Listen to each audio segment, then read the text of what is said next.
Hey everyone, welcome back to the MHP Show podcast. I'm your host, Derek Vickers. You know, on the MHP Show, we talk anything and everything, all things mobile home park investing and operations, and, talk to people related to the business. I have another special guest with us today. I have Mr. John Fisher, and I'll let him give us a little introduction here in a second. But John, welcome to the show, man. Thanks for having me, Derek. I'm looking forward to this. I'm sure it'll be a lot of fun. Yeah, absolutely. Absolutely. So give me some, just so the audience, if they've never, followed you or heard you on any other podcast before, let us know a little bit about you, what you do, and how you got into mobile home parks. Okay. What I do is a lot easier. The how I got here is a meandering story, but I'll be more than glad to touch on that a little bit as well. So I'm based out of Champaign, Illinois. I got in real estate to sell farm ground. And long story short, I kind of fell into the mobile home park asset class, not knowing anything about income properties or mobile home parks. I just kind of fell into it. Fast forward now, almost 7 years, will be 7 years in December that I've been in real estate. I'm now licensed in 25 states. I've sold roughly around $170 million of real estate, and I've listed over approximately 110 mobile home parks over the last 4 to 5 years. Wow.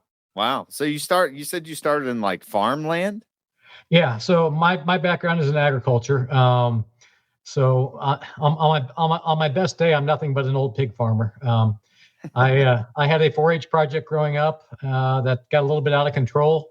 And my senior year in college, I started a international swine genetic company, which is a fancy way of saying that I sold pig semen all over the country and all over the world.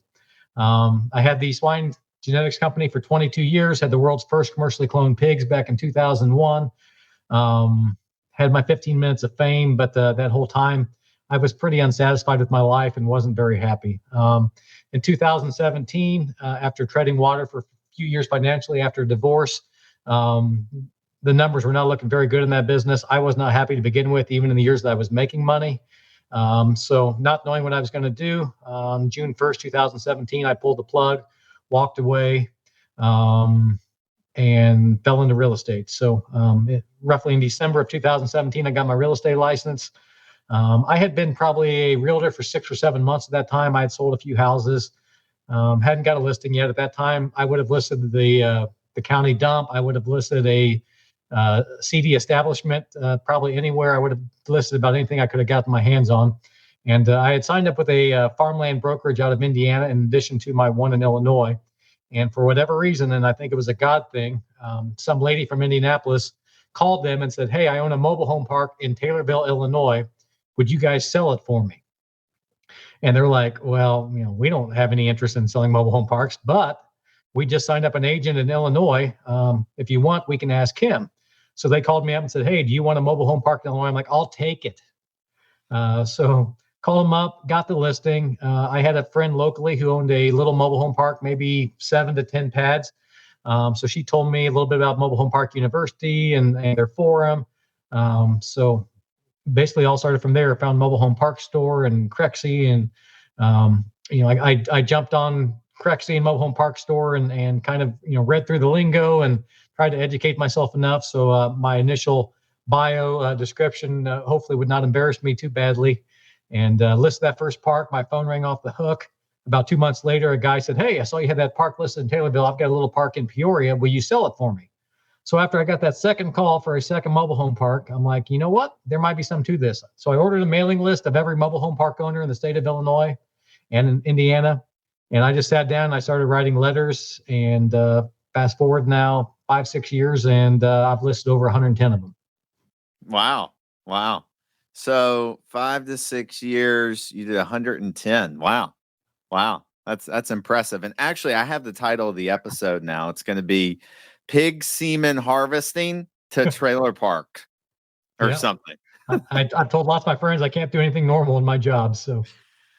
Oh, that's awesome. That's awesome. And that's, that's interesting. Like, what was it about obviously you were hungry, right? Getting in the business. You're like, I'll list anything. Like, it doesn't matter. But what was it that, was it the demand that you got from the calls and stuff on your listings that really drew you to it? Was it, what was it about the asset? Again, I just kind of fell into it. So my phone rang off the hook on that first park. Yeah. And then on the second park, it was still pretty active. So I pretty much came up with the system by then. One thing that I did learn doing my pig business, I did a lot of print advertising. So I would produce 4-color catalogs of the boars. It was almost like a Playboy, except for pigs. We would mail them out to all my customer base twice a year. So I had a really, really good database, mailing list. So that is one thing that definitely prepared me for my next venture in real estate. My database now is at over 29,000 investors for my bulk emails. So I definitely credit the pig business for putting that importance of having a good mailing list database behind me, because my database is 100% what has fueled me and put me in the position where I am today nationally. Yeah. Wow. That's 29,000 people. I mean, that's, you read marketing stuff and they talk about, having a great email list makes things a lot easier. My last bulk email was 3 weeks ago yesterday. Went out to, it was set to over 29,000. I think 28 some and change were delivered. But it was open over a 50% rate. So I had over 14,000 investors looked at my last email. That's pretty crazy. Yeah. That's crazy. That's good though. That's really good. And I've got so many people now that get my emails that I've not had to send out any direct mail in quite some time, because I get people that see my emails or referrals now. So it's pretty much self-sustaining at this point. Yeah, that's awesome. And I think I get your emails too. I hope you do. I try to have all the players on there. So yeah, I think I get your emails. So what have so I guess it was around 2018 or something you got into the park business. Like, since you started in it, like, how have you seen it change? Like, what are the biggest changes you've seen? Obviously, COVID changed everything. The price of the trailers, the cost of moving the trailers has gone up dramatically since I jumped into this space. So that has definitely changed. I also say that while there's still majority in the Midwest, I still want predominantly tenant-owned homes. Since COVID, I have seen more openness, more acceptance to either a percentage of park-owned homes or entirely park-owned home parks in the Midwest, which was almost non-existent prior to COVID.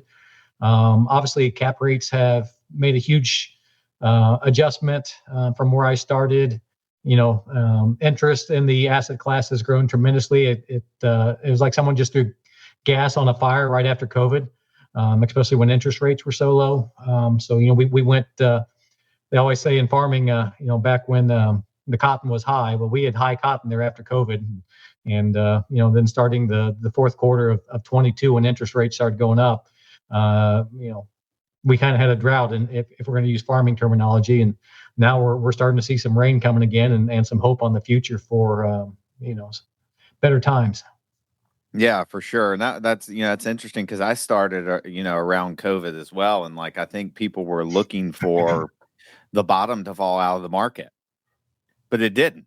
It went like this, right? And then, just as you said, when interest rates started going up, it like dropped, because we didn't buy anything in 2023. I mean, did you sell any deals in 2023? I did, but it was a bloodbath. I was having a monster year. I mean, a monster year in 22. Every single mobile home park deal that I had under contract fell apart in the fourth quarter of 2022. In some cases, if the seller had any rope left, we would renegotiate and try to make the terms so the buyer could work it out with the increased interest rates and make everything pencil. And it seems like just as soon as we got everyone on the same page, then interest rates would raise again, and we'd be back at the drawing board. So it was a very frustrating time. Obviously, we did a lot of creative financing deals in 23, and still doing some here in the front part of 24. But now we're starting to see a few more traditional financing offers come in. Yeah, for sure. I think it was, a lot of it for us. And I think, the consensus was like, I think if you look back at when they started raising interest rates, it was like a complete 180 shift in monetary policy, like that. Yes. And it freaked people out. But that like window of time there when they started raising rates in the spring, I think it was like, they raised it like a half a basis point, maybe 750 basis points, but like there was still a lot of opportunity. You could have bought there at a relatively low interest rate, but the market outlook was so poor because of the Fed's talking points. It scared everybody. Well, I don't know if it was last November or last December when they came out and hinted that there is going to be some interest rate adjustments in 24. Just that little bit of good news, although they didn't really lower anything for 8 or 9 months. Just that news coming out and people think taking a deep breath and thinking maybe things have stabilized now. We've seen the worst, and just that little announcement made a huge increase in interest, and my phone, I could just tell almost overnight, my phone was so much more active than what it was.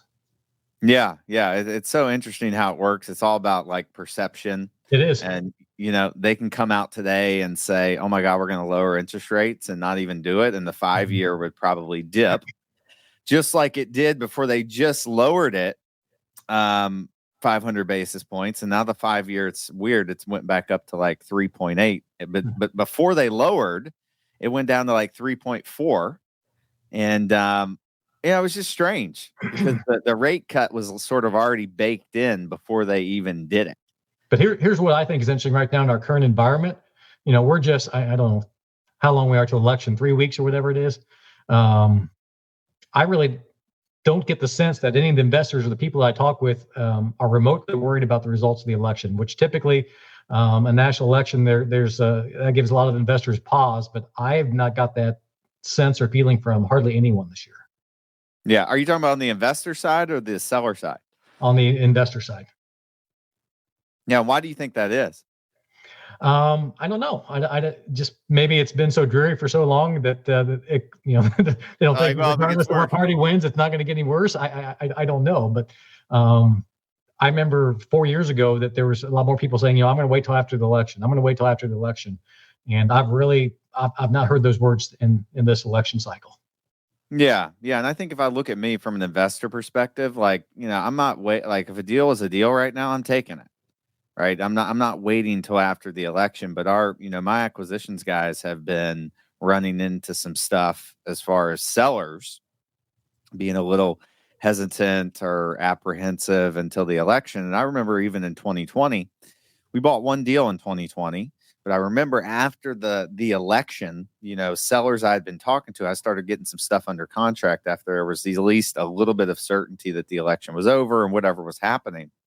But and then in 2021, we went on a buying tear, and I'd like to hope that that's going to happen again, but we'll see. But I think from the seller's side that my guys have seen that I think there will be a little bit more certainty, and people will be like, okay, if they're going to sell, I'm going to do it, sort of after the election. Well, and I think going into next year, there's going to be a lot more sellers selling anyway, because there's a lot of people that overpaid for parks when rates were low, and we're getting close now to where some of those arms are coming. And so I think there's going to be some shuffling here in 2025 because of that. Yeah, too. And I think it's, it's important. I agree with that completely, John. And I think it's important to stay patient now. Because I remember in 2023 or maybe it was the end of 2022, we were looking at this deal and it was borderline, probably a little too expensive. And we were like, what, we just can't do it. Someone else can take it. This deal went in and out of contract like 5 times. And now it's coming back around where it's like, okay, this guy's ready to sell. And, we're looking at getting it for, $700,000 less than it was. So a significant, price drop. And so like it's important to stay patient. And like on the buyer side, it's like it's hard to do that when you're a go get it entrepreneur, to stay patient and not do deals. But I think you're right, and we're going to see some more of that come around. Yeah, it's definitely going to be interesting, and I'm just kind of glad that people are more optimistic than what they were. So regardless, I think 2025 is going to be good for a lot of us in this space. Yeah, I think so too. And I think, to what you said with the optimism and what we were talking about a second ago with the market outlook, it kind of brings us as buyers to where like, in 2023, it was like, yeah, we can't, the market outlook wasn't great, but now it's better. It's like, okay, maybe we can come pay a little bit more for this. right? So it's easier for us to get closer to a seller's purchase price. At least it is for me right now. And I don't know what that is, but but it's interesting how that works. And I don't know if you've seen that or not. Well, I use the baseball analogy a lot in 2023 that buyers and investors were primarily looking for home runs or triples. They weren't looking for singles or doubles. And I think as we go into this new time, I think there'll be a lot more buyers that will be looking for singles and doubles. You know, it was so rough there, unless there was like a 12 or 13 cap or something like that, a lot of buyers were just going to sit on their cash for a while. So so it'll be interesting to see how things play out. Yeah, yeah. And what I'd be curious to know, what would be your definition of a deal that's a single or a double versus one that's a home run? Well, I've always said that every mobile home park's different. They're all like a snowflake, so that it's probably going to vary on a case by case basis. But it primarily comes down to the cap and return. So a single now might be if someone's buying a park at a 8.5 or a 9 cap, as opposed to them trying to buy one at a 13 or 14 previously and hitting that home run. So yeah. Well, man, if you can find me an 8 cap in Florida, dude, just send it over and I'll sign the contract today. It's going to be interesting to see how Florida plays out. With all these storms coming and with insurance concerns in that state, it's going to be interesting to see how demand goes forward in Florida. Yeah, it will be interesting to see. I mean, look, my buying, and if you watch the show before, anybody you've heard, buying on the coast, I don't do that. Like, I'm not buying close to the beach, or right on the beach, because where 20-foot storm surge can come. I don't like that. Right. And although the chances are pretty unlikely to hit you in your little spot, if you look at the coast, it's a long coast where it's a small part where the worst storm surge comes, but still, I don't want to deal with that. I don't know what happens when the whole park gets wiped out, and I don't want to know. Well, my biggest concern is just the insurance going forward in that state. I think it's going to be very challenging here, more so than what it is now, probably. Yeah, I agree. I mean, because we've seen it in parks where we've got. What I've seen, it's more so on the parks that have other structures. They have an office, they have storage, if they have apartments or whatever, if they have a single family home, then the insurance starts to get weird. But as far as the business interruption goes and the liability insurance, I mean, it's been, it hasn't been that crazy. But if you're trying to insure park-owned homes, yeah, it's going to be weird. It's going to suck. Mm-hmm. Yeah. But so we'll see where that goes. It is going to be interesting to see. Yeah, I have had multiple buyers that have told me that they're no longer looking in the state of Florida right now. Oh, wow. And for the reason, what's the reason for that? Insurance. Okay. Interesting. Yeah, look, it's going to be interesting to see what happens here, for sure. Yeah, I'd be curious, John. Are you seeing, when you're looking at talking to buyers and they're looking at deals with cap rates compressing? I know you're doing stuff mostly in the Midwest, right? Well, I'm licensed in 25 states, but I'd say 80% of my listings are Illinois, Indiana, Missouri, Iowa. Yeah, right.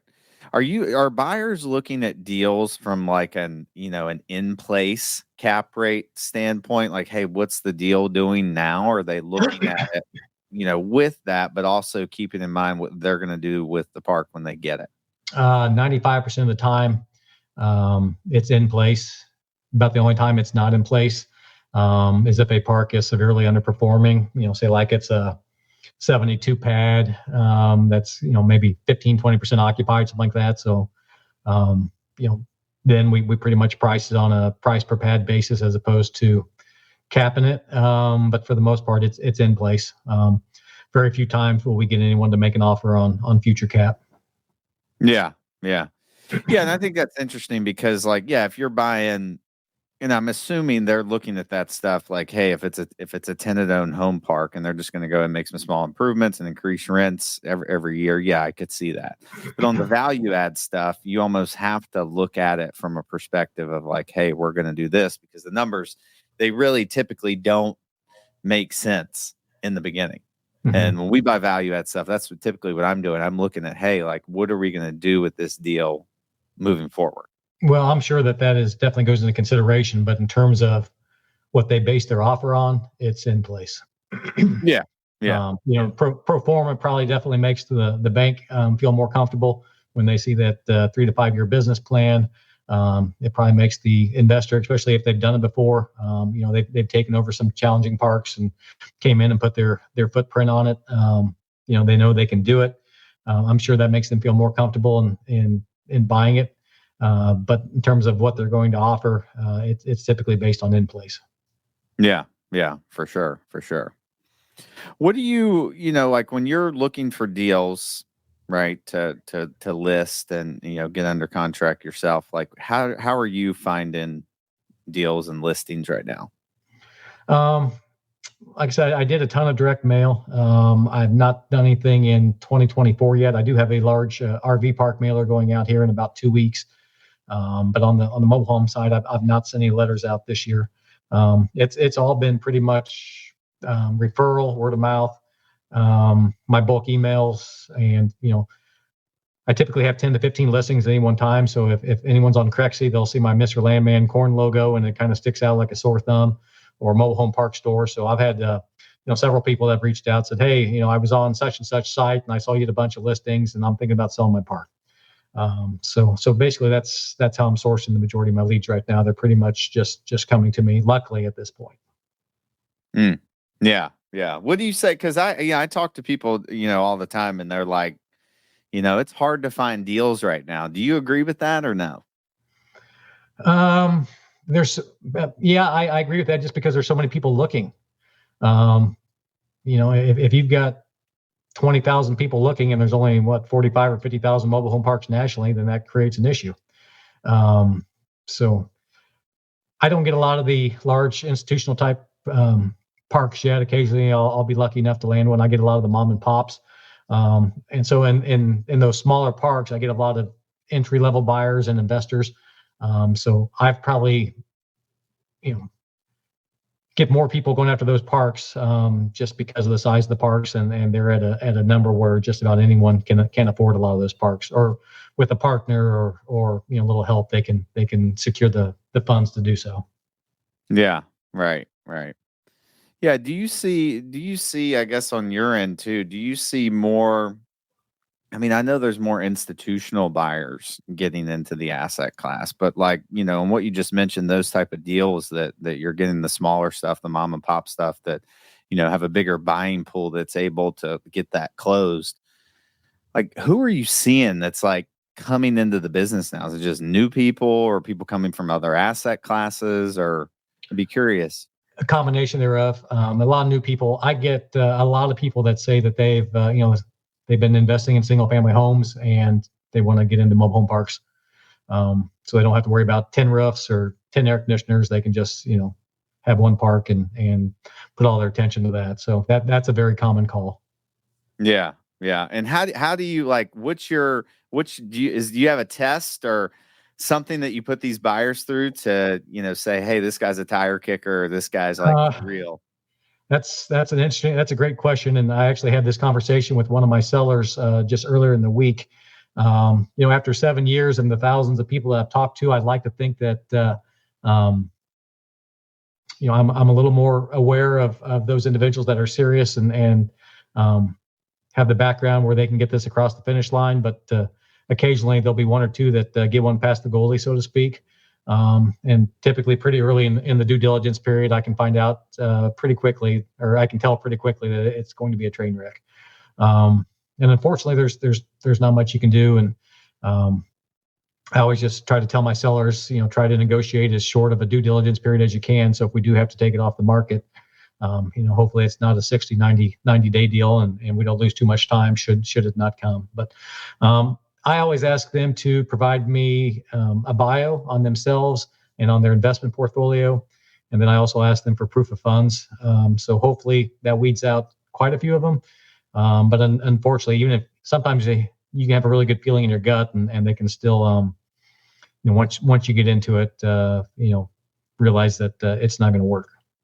Yeah. Yeah. So that's the main things you do. You ask them for a bio and then look for proof, get them to send proof of funds. Yep. And then sometimes, and I want the sellers to feel comfortable too. I don't want it to be, John suggested this or John suggested that.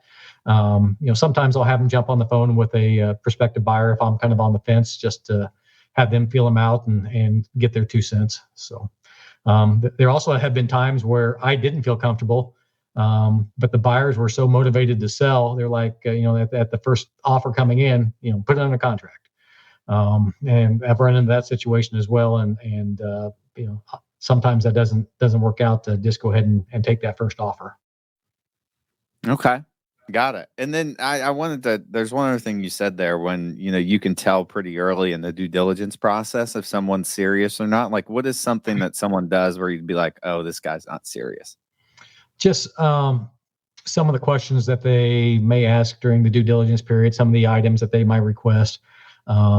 Sometimes the most thorough, complicated, overreaching due diligence are first-time buyers who have acquired a DD list from somewhere on the internet, and it might be a 10 pad, and they're asking 5-6 pages worth of questions and asking for documents. And of course, a lot of my sellers are older, especially the mom and pops, and sometimes a shoebox is good record keeping. They don't have anything. And it's very challenging. And I try to be honest with people. I'm like, hey, I don't have much for due diligence. Here's what we have. If you are requiring financing, check with your lender before putting this under contract, because this is all I've got. And if they're not going to be happy with this, there's no reason for us to go forward. Yeah. True. And I mean, look, if you have a lender that deals in this asset class, like, they know what you run into sometimes. Right. And, we've gotten lending on parks with, next to nothing, because even whatever the seller gives you, it's like, why, what are you going to do with that anyways? Right. You got your handwritten rent rolls and whatnot. But, once you're right. I mean, once you know the business and like these assets, you don't need that list of 200 things of documents. You don't need, 2019's tax return. Like, you really don't. Yeah. And, the important documents to get. And so I see how that could easily weed out somebody. So what do you say to someone that's a serious, first time buyer? Well, I guess the first question was like, hey, would you even entertain a first time buyer trying to get a deal from you? Or if they just said, hey, John, I'm a first time buyer, I've done this, this, and this. Would they still have a shot? Yeah, absolutely. I've sold a ton of parks to the first time owner, and nothing makes me feel almost like a proud dad than, I sell a park to someone, and it's a small park, and 2 to 3 years later, they call me up, John, I've stabilized it. I want to sell it and buy a larger one. Those are the calls I love getting, because it was a win-win for the seller, it was a win-win for the buyer, and it's a win-win for me because I get to sell it a second time. But no, definitely we'll entertain offers from first-time buyers. I have seen, if there was a multiple offer situation, and offers are close, if someone has experience and owns another park or parks plural, they're probably always going to get the advantage over the first timer just because they've got experience in the asset class. Yeah, for sure. And unfortunately, there's really nothing that a first time buyer can do to combat that. So. Yeah, for sure. And then if you've got someone calling you and they're like, hey, if someone is an investor and they're like raising money, they're syndicating the deal, does that ever Yeah, that is very frustrating as well. And that's a lot of the reason why we like to ask for proof of funds, because most times syndicators don't have it. Or if they do, it's a very kind of vanilla type letter or proof of funds. But not all syndicators are bad. Some are very successful. But if they don't have a history of it, definitely I'm going to be gun shy, and the majority of my sellers are going to be gun shy as well. Yeah. Yeah. And you can typically tell, because most of the syndicators, they typically come in and ask for a longer due diligence period and a longer closing period.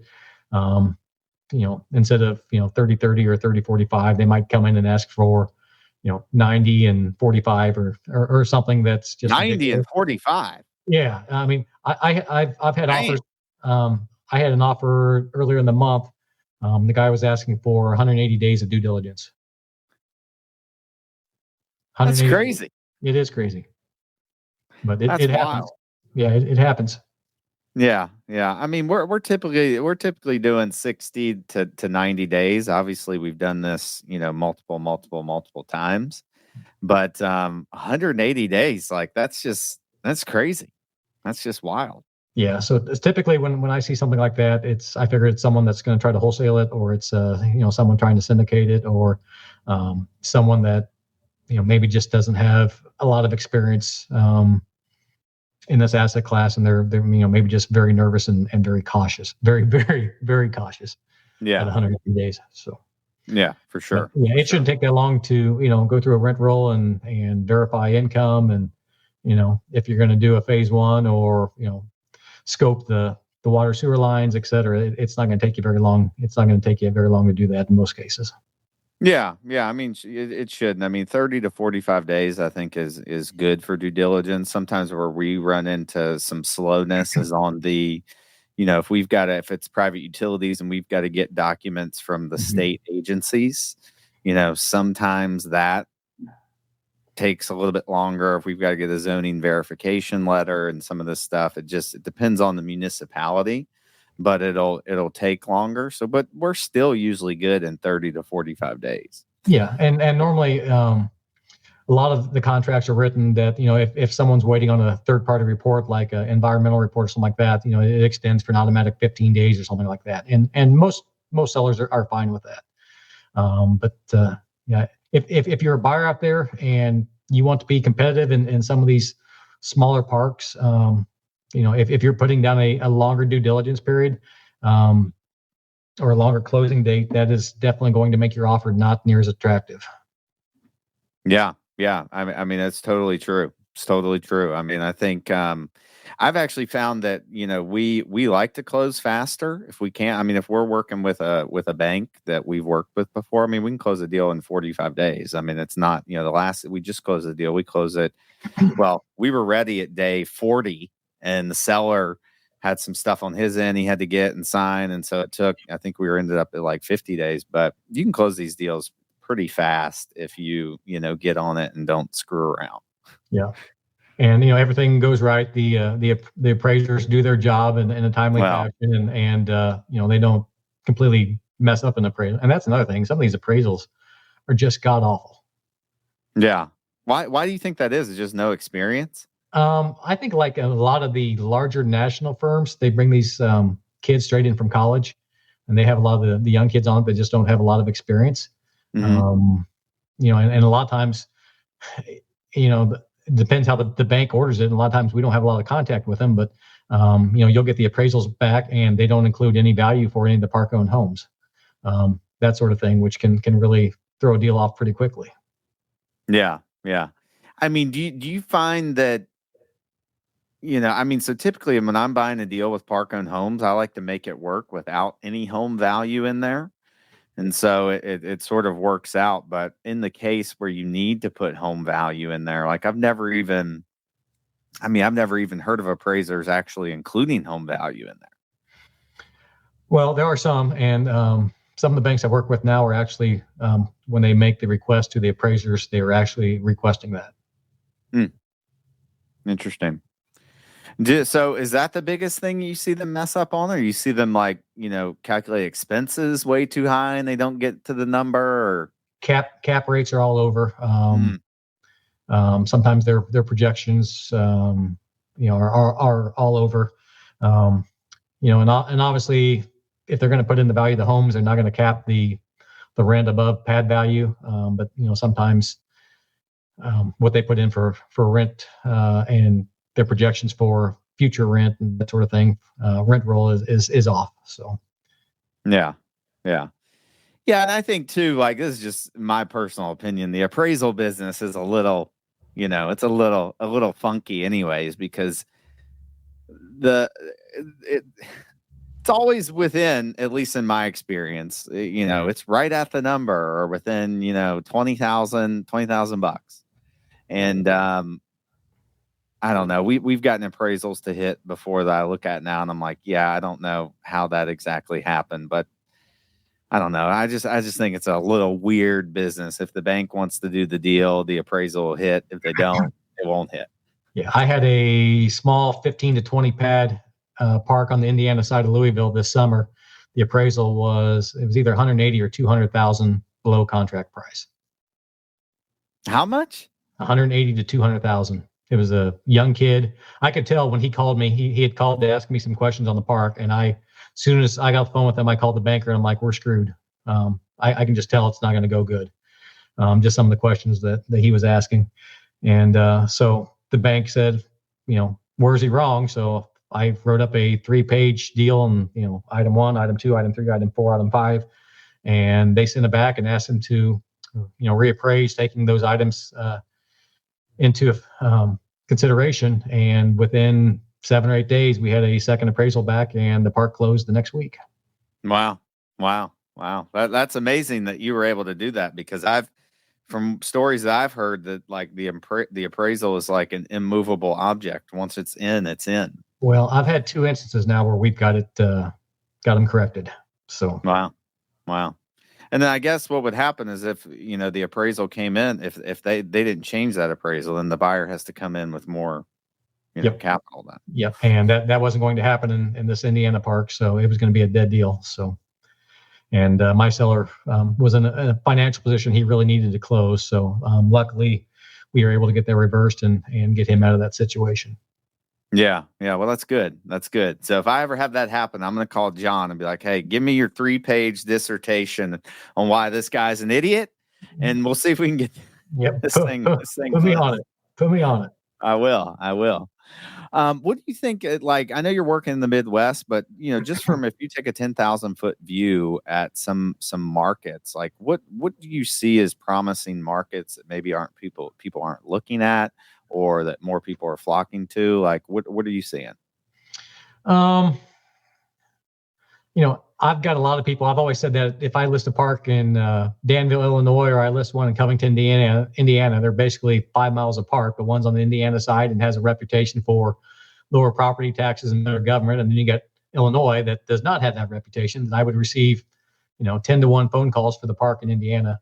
I'm going to say sometimes these states that people avoid just due to political opinions, there's a lot less competition there. And, you might buy that park in Indiana, but you might pay, 100, 200,000 more for it than what you would in Illinois. So I wouldn't be afraid to look at some of these parks and some of these states that don't quite have quite as good a reputation, because I do think you can find some deals there just because you don't have the vast number of competition. Certainly the Southeast is still going strong. North Carolina, South Carolina, Georgia, Tennessee, Alabama, Florida, I think is cooling, but still very strong. So I think that's where the hot spots are. Yeah. Still. Yeah. What do you think if you're talking about the other states, blue states, that, predominantly blue states, like what is the misconception there? I think, is it just people that have heard, oh yeah, blue states aren't good to invest in, that I'm not going to invest in them? I think that's a lot of it. Rumors about rent control. Unless you're in Cook County in Chicago, there's no rent control in Illinois for the most part. So there's really nothing to worry about there. Does that mean it might come in down the road? Potentially. There's always that possibility, but that could happen in just about any state. Excuse me.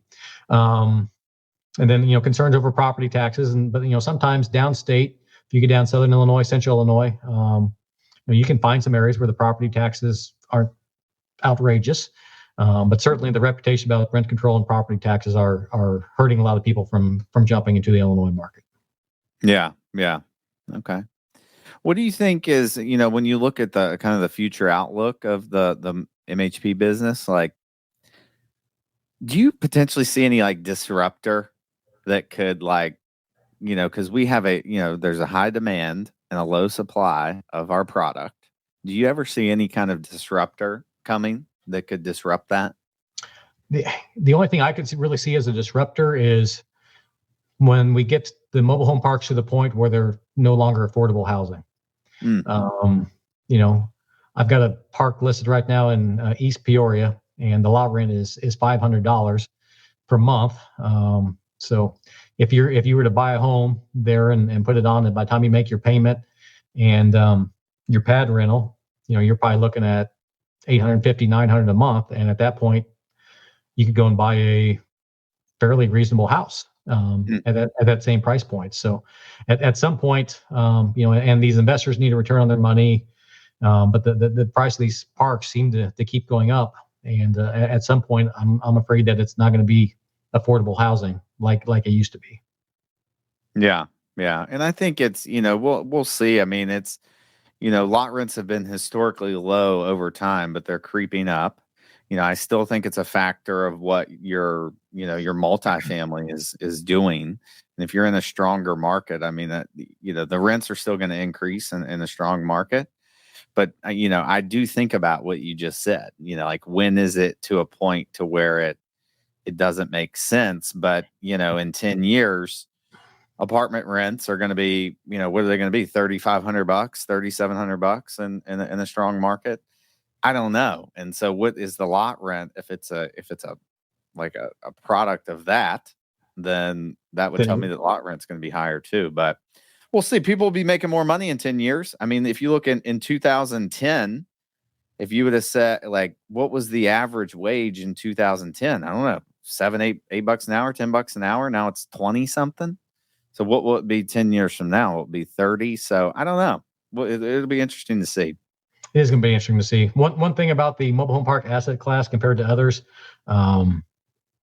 unless these governments start to become a little more mobile home park friendly and issuing more permits, we're not going to run into a deal like self-storage where a market can get saturated. If a U-Haul or one of those big guys come in and decide, they're going to put in 1,000 unit storage, and you've got a 200 unit storage 2 blocks away, you might not be in very good shape.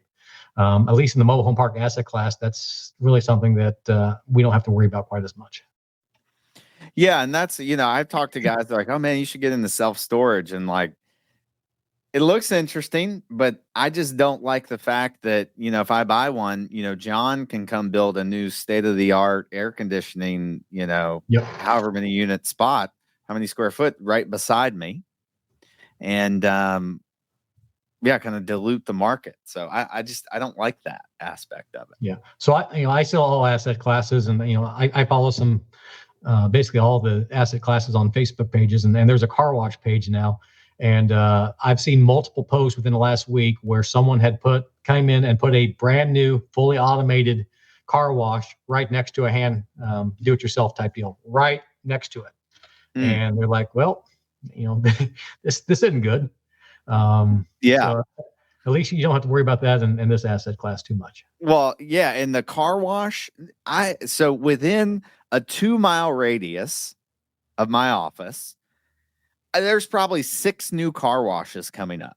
Like it's they're developing those like crazy. And I have one of my investors, they used to own car washes and they sold them to private equity, but they're saying that like those things are just, it's going to be the same thing. Like it's going to be oversaturated. I don't know if there will be a crash in that, but at some point, because there's so many even around here, it's like, it's crazy. They're going to have to be. Yeah. Yeah. So, anyways, but, hey, John, anything you want to leave, our listeners with here before you go? Any words of wisdom, and you can let people know how to contact you. Words of wisdom. That shouldn't take me very long. As an old pig farmer, I guess all I can say is buyers, if you want to have your offer strongly considered, have your references ready, have your lending ready, have your investors ready, have everything in a nice little package ready to roll, have a bio prepared and make it look professional and nice. Have an LOI format ready to go. So if you find the property, you can say, hey, John, I just talked to you. I like the numbers. I'm going to send you my offer. And you've got all that ready to send. And it just gives a lot of credibility to you. On the seller side, I guess do the best you can to have your records in good shape. Start getting your due diligence items prepared. Have your P&L, have your tax returns, have your utilities, everything that they're going to ask for. Just have it in a nice little bundle.